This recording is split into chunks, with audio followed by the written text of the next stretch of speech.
با رفیقم لباسکار پوشیدیم و رفتیم سر میدون که بیان ببرنمون سر کار بنایی. لباسمون هم خیلی درب و داغون بود. اومدن همه کارگرا رو بردن، فقط ما دوتا موندیم. داشتیم ناامید میشدیم که یه بنز آخرین مدل اومد گفت بیان بالا. خوشحال که در ناامیدی بسی امید از سوار شدیم. بردمون بالا شهر، یه ساختمون شیک و قشنگ. گفت پیاده شین همینجا وایسین، جایی نرین تا من بیام. خند تو دلمون آب میشد. رفت و بچه‌هاشو صدا کرد گفت نگاه کنین این دوتا رو، اگه درس نخونین و کار یاد نگیرین میشین مثل این دوتا. نفر 10 تومنم داد، گفت خودتون برگردین برید.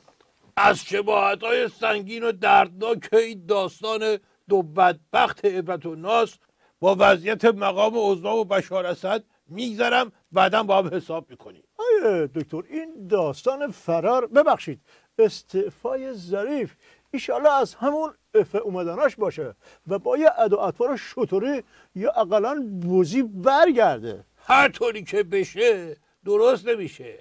بحث دیگه درست بشو نیست، بین مردن و بدتر از مردنه. دکتر مگه بدتر از مردن هم هست؟ اختیار داری. مرحوم ابوی همیشه میفهمودن بزن بهادر کردم، بله میفهمودن که پسره بیرون اتاق اورژانس قدم میزد و داشت نگرانی میمرد. دکتر اومد بیرون، دهنبند رو زد کنار، دست و گذاشت رو شونه پسره، گفت متاسفانه خبر بدی دارم، مریضتون حافظه‌شو کامل از دست داده، دیگه هم بر نمیگرده. حرفم که نمیتونه بزنه، شنیدن و دیدن اینم که کلا باید بیخیال بشی. با هر نفسی هم که میکشه زجر میکشه، تا 50 سال دیگه هم درست بشو نیست. پسر پاهاش سوز شد، داشت میخورد زمین که یهو دکتر خندید گفت شوخی کردم، همون اولش مرد. آی دکتر، ولی اگه استعفا به خاطر شکست و انزوا و اینا باشه که باید وزیر خارجه آمریکا استعفا بده، چون اونا منزوی شدن، اونا دیگه شکست خوردن تو همه چیزا. ببین اعصاب من همینطوریش خط خطی هست، تو دیگه روش راه نرو با این بحثا. وارد بحثش نمیشم، ولی بدون که همه فهمیدم که اوضاع پشت صحنه بیریختر از این حرف هست. بدبختی از سر و کولمون بالا میره، دعواهایی هم که اون پشت هست مثل دعوای من و تو نیست که هفته بعدش دوباره آشتی کنی. درست حسابی فک پیاده میکنم، بیا و ببین. آی دکتر، حالا آبرو و حیثیت نظام پیش اینایی که بامون معامله میکردن چی میشه؟ ظریف نامرد همون روزی که حاجی روحانی سخنرانی میکنه و میگه خط مقدم ما جلو این فشار اقتصادی به وزارت خارجه است که سفت و سخت وایساده، برمیگردونی تو پوزش.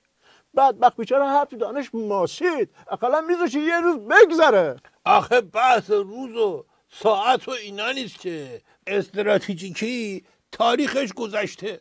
روغن که سوخت، اگه برش هم گردونی تو موتور میزنه سرسیلنداتو ضایع میکنه. این هول شدنهای تو مال کسیه که دولت و وزیر خارجه درست حسابی داشته باشن، به ما که نمیخوره که.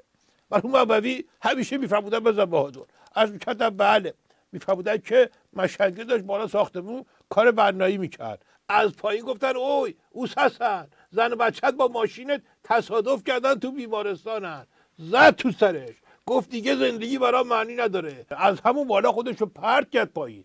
تو راه که داشت میومد با خودش فکر کرد من که ماشین ندارم، نکنه یکی دیگر رو میگفت، چون زن و بچه هم ندارم. دمدمای زمین که دیگه داشت میرسید گفت من که اسمم اوس حسن نیست. روشن شد یا همچی بزنم که زندگی معنیشو برات از دست بده. آیه دکتر، ولی نظام همش هم بدبختی نیست. شما نگاه کنید این داستان FATF چطوری تو نظام حل و فصل شد. الان 4 ماه دیگه تمدیدش کردن. من فکر کنم تو حالی نیست که چی رو تمدید کردن. راستش نه زیاد، اسمش سخت، زیاد خبراشو نمیخونم. اگه FATF گفتنش برات سخته بگو باطلاق. یقمونو گرفتن نیگر داشتن هی میزنن تو فکمون. حالا تو خوشحالی که 4 ماه دیگه بزنن؟ خب امضا کنید دکتر که دیگه نزنن. تو حالیت هست که اگه امضا بکنیم دیگه حقوق سپاهم نمیتونیم بدیم. سپاه قدس و بشار اینا باید برن یه جای دیگه پول بگیرن. آی دکتر، اینجاست که بحث تحفظ وارد میشه. دیپلماتای ما گفتن که ما با تحفظ امضا میکنیم، یعنی شرط و شروط خودمونو میذاریم. حیف که منم تحفظ دارم که هرچی که حقشون هست تو تلویزیون نگم. اون دیپلماتای ما که میگی همینا که سرشون ظریف بوده دیگه، نه که الان موندیم نشه این دسته گلشو چطوری جمع کنیم که آب ریزی کمتر بشه. قرارداد که امضا بکنی، خب امضا کردی دیگه، تحفظت چی بود؟ ای دکتر میشه بی تحفظ به من بگین آخرش یعنی چی؟ من تحملشو دارم، من تحفظ برجامو دیدم. ای دکتر این همونه، یه خورده بدتر. یه بیل سیمان میریختیم تو قلب عراق، بعد یه بار با خودمون میگفتیم داریم با تحفظ میریزیم، بعد دوباره سیمان میریختیم. تحفظ یعنی به بون میگن که جلو ما خفه خون بگیریم، هر کاری بهتون میگیم بگین چشم، بعد بریم پیش بسیجی مشنگ هر چی دوست داری داد بزنی که علم میکنیم و بل میکنیم. همه هم میدونن کشکه، چون اگه زورشو داشتی که از اول پا حرفت وا میستادی امضا نمیکردی، تحفظ تو سرت بخوره. ولی بابا همیشه میفهمودن بزن بهادر عرض میکردم بله، میفهمودن تو مترو دعوا شد، طرف گفت همچی میزنم میکشمت دیت هم میدم. اونم برگشت گفت بیشی بابا خالی نبند، تو اگه پول داشتی دیه بدی با مترو نمیرفتی این طرف اون طرف.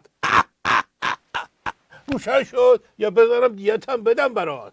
آیا دکتر این بشار اسد تو دستبالش وزیر خارجه چیزی نداشت قرض بده اقلا تو اجلاس سازمان ملل آبروریزی نشه، بعد از اجلاس پسش میدادیم. کی؟ اون خودش در به در دنبال قرض و قوله از ماست، کسی براش نبوده که اون بدبخت‌تر از این. حالا این که اومد دعوت شد یا مثل بز سرشو انداخت پایین اومد تو، نه برای اون فرقی میکنه نه برای مقام عظما، هیچ کدوم فرق نمیکنه. ولی ظاهرا برای ظریف که میخواست تو عکس باشه فرق میکرده.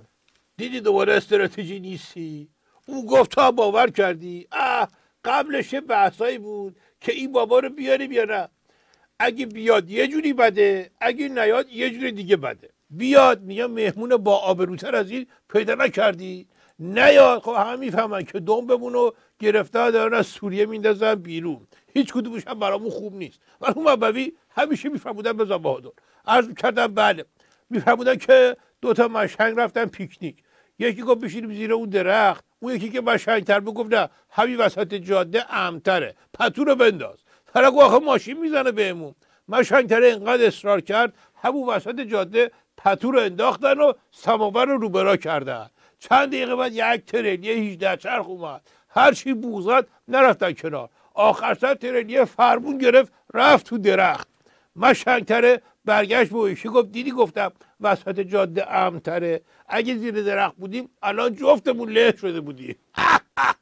ولی خیلی قیمت سیاسی دادیم آی دکتر، اونم تو هیروبیری ظریف و فضاحت وزارت خارجه و کمیسیون حقوق بشر و FATF و هزار تا بدبختی دیگه. بهتر نبود از همون راه دور دل اینو به دست میوردی؟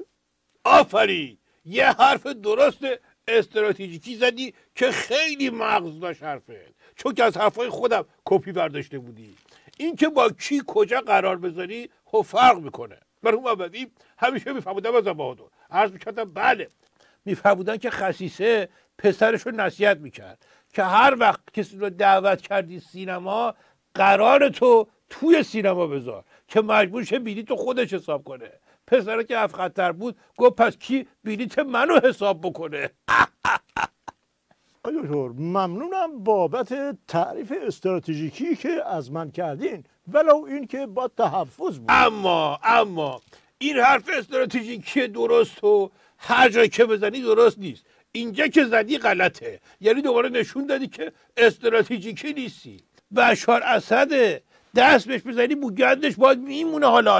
حالا بگی اینطوری نیاد اونطوری بیاد. یعنی شما میگین مقام عظما شامشون کار نمیکنه، همین بوگند و نمیفهمن؟ دیدی دوباره زدی به دیوار.